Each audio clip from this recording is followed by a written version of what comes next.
Is your mouse not working properly? In this video, I'll show you how to install or update your mouse drivers in Windows. Let's get started. First, click the Start button, type Device Manager, and open it. Next, expand Mice and other pointing devices to see the connected mouse. Right-click your mouse and select Update Driver. Now click Search automatically for drivers. Windows will check for the latest compatible driver and install it if one is available.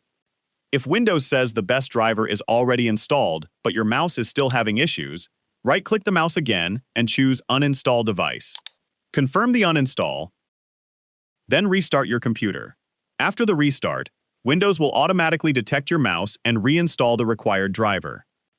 If you're using a branded mouse like Logitech or Razer, you can also download the latest driver from the manufacturer's official website for additional features and better performance. And that's it. That's how you can install mouse drivers on Windows. If this video helped you, don't forget to like, subscribe, and I'll see you in the next one.